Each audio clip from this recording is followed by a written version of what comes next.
ওয়াল ফাজরি ওয়ালায়ালিন আশ, ভোরবেলার শপথ এবং 10 রাতের শপথ।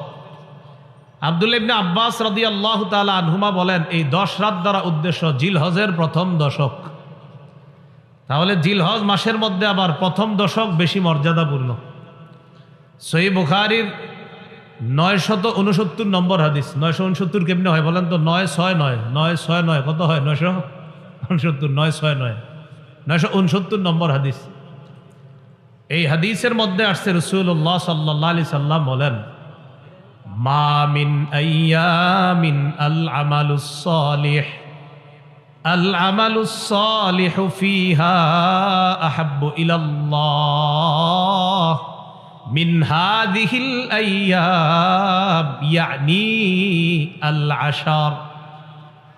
রাসূলুল্লাহ সাল্লাল্লাহু আলাইহি সাল্লাম বলেন, যেই দিনগুলোতে মানুষ ইবাদত করে, নেক আমল করে, নেক আমল যেই দিনগুলোতে মানুষ করে, জিলহজ মাসের প্রথম দশকের নেক আমলের মতো এত দামি নেক আমল আল্লাহর কাছে অধিক প্রিয় আর কোনো নেক আমল নাই। এই 10 দিনের নেক আমল আল্লাহর কাছে এত দামি। বলেন তো, আল্লাহ বলছে কয় মাস সম্মানিত? 4 মাস। নবী বলে দিয়েছে কোন 4 মাস? বলেন তো, যেই 4 মাস সম্মানিত, ওই 4 মাসের মাঝে আবার বেশি সম্মানিত কোন মাস? জিলহজের মধ্যে আবার কোন 10 দিন বেশি সম্মানিত? প্রথম 10 দিন। এই 10 দিনের মধ্যে আবার কোন দিনটা বেশি সম্মানিত? এই 10 দিনের মধ্যে। এটা আবার হাদিস থেকে জানি, চলেন। ইবনে মাজার 3931 নম্বর হাদিস আছে। রাসূলুল্লাহ সাল্লাল্লাহু আলাইহি সাল্লাম বলেন, আলা ওয়া ইন্না আহরামাল আইয়াম ইয়াউমুকুম হাদা। শোনো, দিনের মধ্যে সবচাইতে সম্মানিত দিন, দিনসমূহের মধ্যে সর্বোত্তম দিন হলো এই দিনটা, তথা জিলহজ মাসের 10 তারিখ। জিলহজ মাসের 10 তারিখ। মুসনাদে বাজ্জার হাদিসের একটা কিতাব আছে। এই কিতাবের 1128 নম্বর হাদিসের বর্ণনা। রাসূলুল্লাহ সাল্লাল্লাহু আলাইহি সাল্লাম বলেন, আফজলুল আইয়াম আইয়ামুল আশর, আশরি জিলহিজ্জাহ। রাসূলুল্লাহ সাল্লাল্লাহু আলাইহি সাল্লাম বলেন, সর্বোত্তম দিন হলো জিলহজ মাসের প্রথম 10 দিন। আর ইবনে মাজার বর্ণনায় নবী বলেন, এই 10 দিনের মধ্যে আবার শ্রেষ্ঠ দিন হলো জিলহজের 10 তারিখ। যারা কোরবানি করব এবং কোরবানি করব না, তাদের জন্য প্রথম করণীয় ছিল চুল নখ না কাটা। এটা যারা কোরবানি করব এবং করব না সবার জন্যই। আবু দাউদ এবং নাসাইর বর্ণনা দ্বারা বোঝা যায়, শুধু যারা কোরবানি করবে তাদের জন্য এই আমল, চুল আর নখ না কাটা। তো নাসাইর আরেকটা বর্ণনা দ্বারা বোঝা যায়, যারা কোরবানি করবে না তারাও চুল নখ কাটবে না। তো প্রথম কথা, যারা কোরবানি করবে তারা এই 10 দিন কোরবানির আগ পর্যন্ত চুল নখ কাটবে না। তিরমিজির বর্ণনা 1523 নম্বর হাদিস। এই হাদিসের মধ্যে রাসূলুল্লাহ সাল্লাল্লাহু আলাইহি সাল্লাম বলেন, মান রাআ হিলালা যিল হিজ্জাহ ওয়া আরাদা আন ইউদহিয়া ফালা ইয়াখুযান্না মিন শা'রিহি ওয়া আযফারিহি। যে ব্যক্তি জিলহজ মাসের চাঁদ দেখবে এবং সে যদি কোরবানি দেওয়ার ইচ্ছা করে, সে যেন তার চুল নখ না কাটে, এইগুলা সে যেন না কাটে।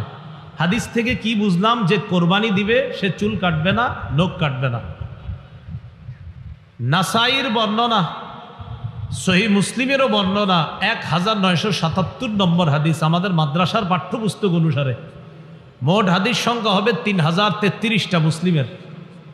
এই হাদিসে রাসূলুল্লাহ সাল্লাল্লাহু আলাইহি সাল্লাম বলেন, ইযা রাআইতুম হিলালা যিল হিজ্জাহ ওয়া আরাদা আহাদুকুম আন ইউদহিয়া ফালইউমসিক আন শা'রিহি ওয়া আযফারিহি।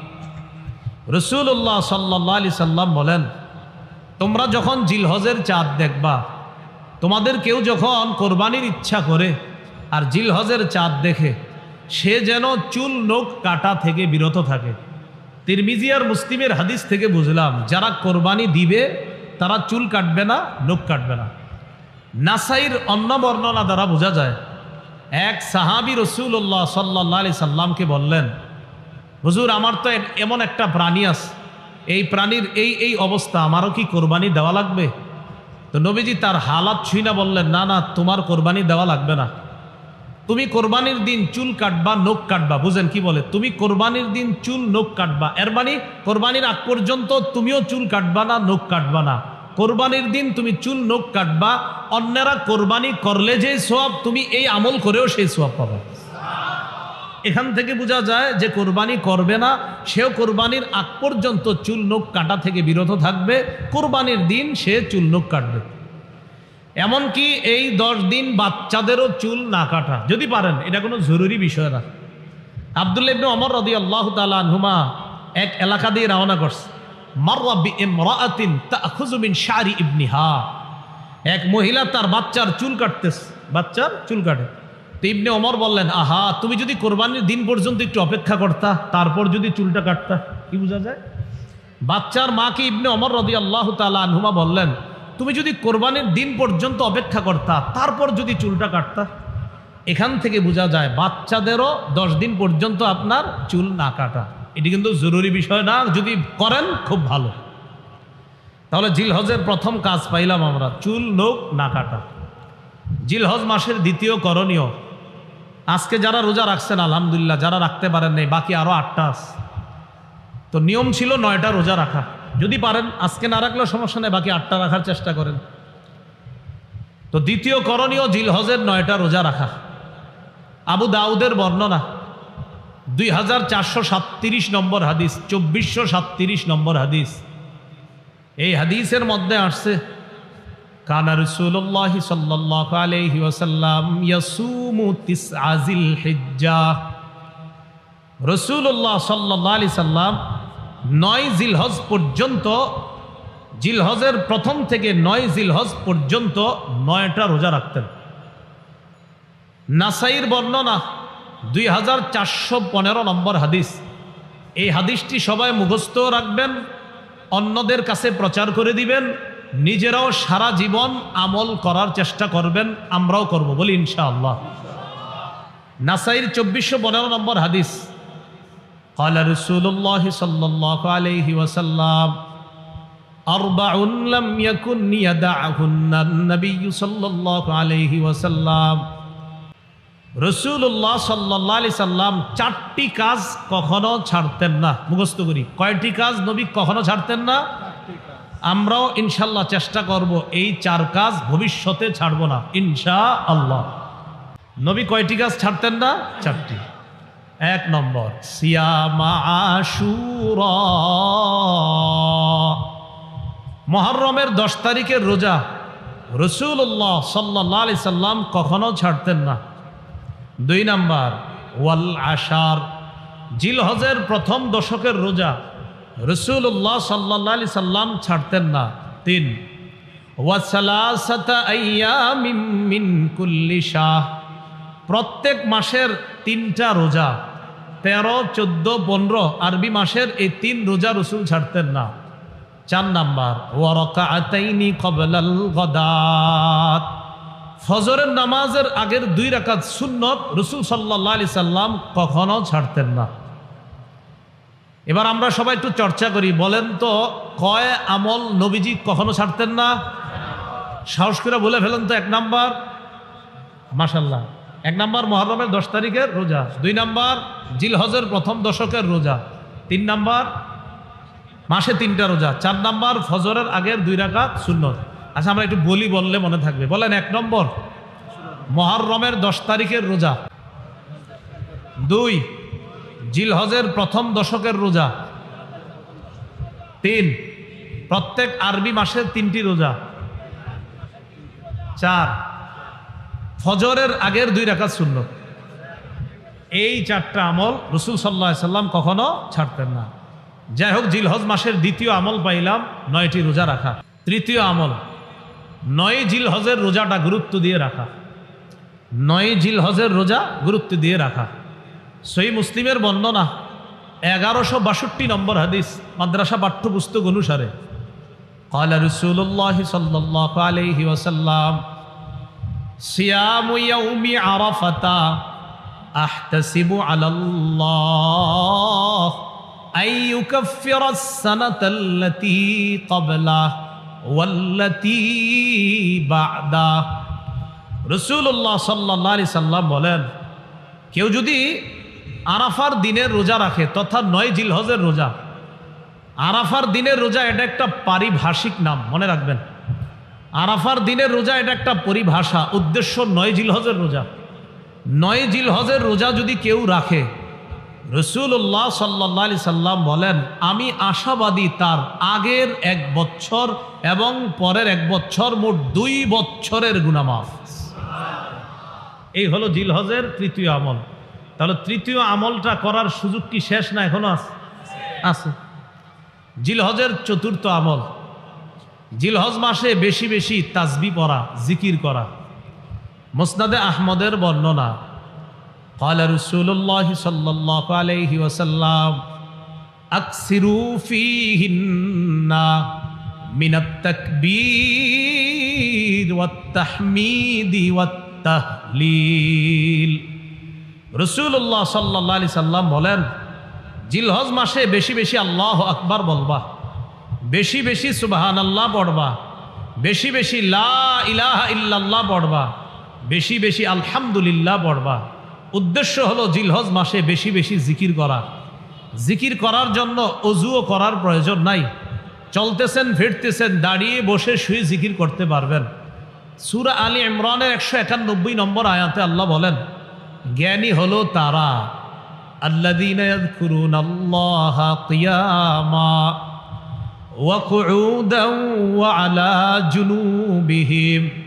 আল্লাহ বলেন, জ্ঞানী তারা যারা দাঁড়িয়ে আল্লাহকে স্মরণ করে, আল্লাহর জিকির করে, ওয়া কুউদা যারা বসে আল্লাহকে স্মরণ করে, ওয়া আলা জুনুবিহিম যারা শুয়ে শুয়ে আল্লাহকে স্মরণ করে, জিকির করে।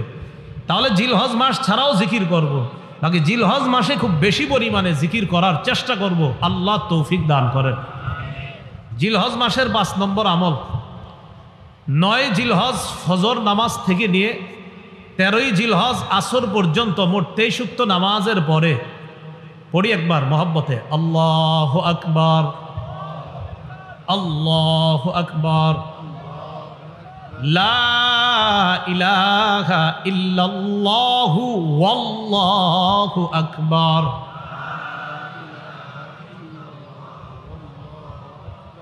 আল্লাহু আকবার। কি বলছি বুঝে আসছে? লা ইলাহা ইল্লাল্লাহু ওয়াল্লাহু আকবার, আল্লাহু আকবার ওয়ালিল্লাহিল হামদ। আল্লাহু আকবার, আল্লাহু আকবার, লা ইলাহা ইল্লাল্লাহু ওয়াল্লাহু আকবার, আল্লাহু আকবার ওয়ালিল্লাহিল হামদ।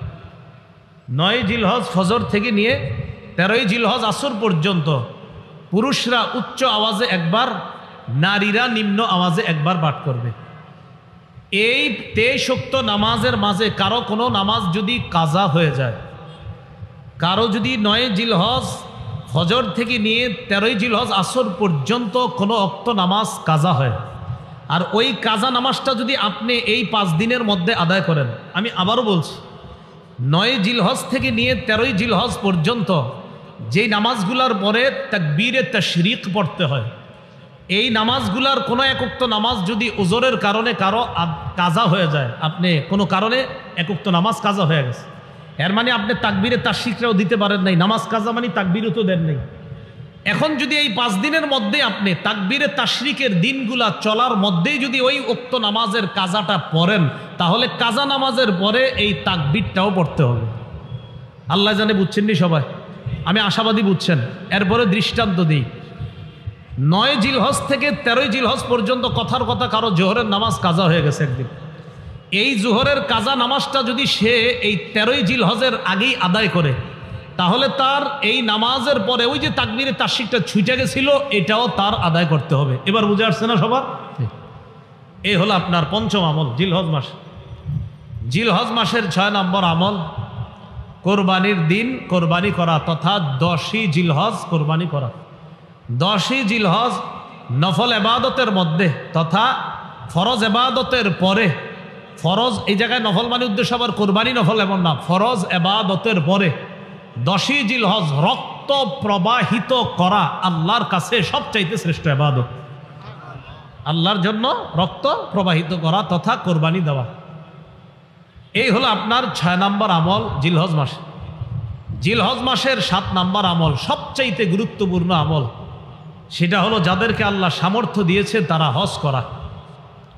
সূরা আলী ইমরানের 97 নম্বর আয়াতে আল্লাহ পাক রব্বুল আলামিন বলেন, ওয়ালিল্লাহি আলান নাসি হিজ্জুল বাইতি মান ইসতাতা ইলাইহি সাবিলা। যারা কাবা পর্যন্ত পৌঁছার সামর্থ্য রাখে, যাদেরকে আল্লাহ এই পরিমাণ সামর্থ্য দান করেছে যে তারা প্রয়োজনের অতিরিক্ত অর্থ সম্পদ দিয়ে কাবায় গিয়ে আবার দেশে ফিরে আসার সামর্থ্য রাখে, তাদের জন্য আল্লাহকে খুশি করার জন্য এদের উপর হজ করা ফরজ। হাদিসে কুদসির মধ্যে আল্লাহ পাক রব্বুল আলামিন বলেন, সহিহ ইবনে হিব্বান হাদিসের কিতাবে আসছে, আল্লাহ পাক রব্বুল আলামিন বলেন, ইন্না আবদান সাহহাহতু লাহু জিসমা ওয়া ওয়াসসা'তু আলাইহি ফিল মাঈশা তামজি আলাইহি খামসাতু আ'ওয়াম লা ইয়াফিদু ইলাইয়া লামাহরুম। আল্লাহ বলেন, আমি যাকে সুস্থ রাখলাম আর যাকে এই পরিমাণ সামর্থ্য দান করলাম যে আমার ঘর পর্যন্ত আসার সামর্থ্য আমি তাকে দিয়েছি, এইভাবে 5 বছর কেটে গেছে সে আমার ঘরে হজ করতে আসে না। কোনো বান্দার শরীর সুস্থ রাখলাম, তাকে আমি এই পরিমাণ সামর্থ্য দিছি যে সে হজ করতে পারত, 5 বছর হয়ে গেছে সে হজ করে না। আল্লাহ বলেন লামাহরুম, সে হতবাগা, সে কপাল পোড়া, সে বঞ্চিত। হজ ফরজ হয়েছে, আসে না, কয় বছর হয়ে গেছে? 5 বছর। যাবো যায় না, 5 বছর হয়েছে। আল্লাহ কয় তাকে সামর্থ্য দিলাম, আমি তাকে সামর্থ্য দান করলাম। আল্লাহ তাআলা বলছেন আমি তাকে সামর্থ্য দিলাম, সুস্থ রাখলাম, এরপরে আমার কাছে আসে না 5 বছর, সে বঞ্চিত, সে হতবাগা, সে কপাল পোড়া। যাদেরকে হজের সামর্থ্য আল্লাহ দিয়েছেন তারা যেন অতি দ্রুত হজ সম্পাদন করতে পারে, আল্লাহ তৌফিক দান করেন। সহিহ মুসলিমের বর্ণনা 1337 নম্বর হাদিস, 1337 মাদ্রাসা পাঠ্যপুস্তক অনুসারে রাসূলুল্লাহ সাল্লাল্লাহু আলাইহি সাল্লাম বলেন, قد فرض عليكم الحاج وفي رواية إن الله كتب عليكم الحاج فحجوا। রাসূলুল্লাহ সাল্লাল্লাহু আলাইহি সাল্লাম বলেন, তোমাদের উপর হজ ফরজ করা হয়েছে। অন্য বর্ণনায় নবী বলেন, আল্লাহ তোমাদের উপর হজ ফরজ করেছেন, ফাহুজ্জু, তোমরা হজ করো। ফাকালা রাজুলুন আকুল্লা আমিন ইয়া রাসূলুল্লাহ। এক ব্যক্তি রাসূলুল্লাহ সাল্লাল্লাহু আলাইহি সাল্লামের কাছে জানতে চাইলেন, হে আল্লাহর হাবিব, হজ কি প্রতি বছর ফরজ? ফাসাকাতা, রাসূলুল্লাহ সাল্লাল্লাহু আলাইহি সাল্লাম চুপ রইলেন। নবী বললেন, তোমাদের উপর হজ ফরজ করা হয়েছে যাদের সামর্থ্য আছে, অতএব তোমরা হজ করো। একজন প্রশ্ন করলেন, হুজুর হজ কি প্রতি বছর ফরজ? নবীজি চুপ রইলেন। হাত্তা ক্বালাহা সালাসা, এই প্রশ্নটা তিনি 3 বার করলেন। এরপর নবী বললেন, লাউ কুলতু নাআম লাওয়াজাবাত ওয়ালামাস্তাতাতুম, আমি যদি তোমার প্রশ্নের জবাবে বলতাম হ্যাঁ, তুমি যে আমারে 3 বার প্রশ্ন করলা প্রতি বছর হজ ফরজ কিনা, আমি যদি বলে ফেলতাম হ্যাঁ, তাহলে প্রতি বছর সামর্থ্যবানদের জন্য হজ ফরজ হয়ে যেত, আর এটা তোমরা করতে পারতা না। কেন তোমরা আমাকে এত প্রশ্ন করো? যারুনি মা তারাকতুকুম, আমি যতটুকু বলি এতটুকু মেনে নাও, তোমরা বেশি প্রশ্ন করবা না। فإنما هلك من كان قبلكم بكثرة سؤالهم واختلافهم على أنبيائهم, তোমাদের পূর্ববর্তী জাতি বেশি প্রশ্ন করার কারণে আর নবীদের সাথে বেশি মতভেদ করার কারণে ধ্বংস হয়ে গেছে। আমার এত প্রশ্ন করবা না, বলছি হজ ফরজ, এত প্রশ্ন কেন করো? প্রত্যেক বছর হজ ফরজ, আমি নবী যদি বলে ফেলতাম হ্যাঁ, সামর্থ্যবানরা প্রতি বছর হজ করা লাগতো, আর এটা কষ্টকর হয়ে যেত।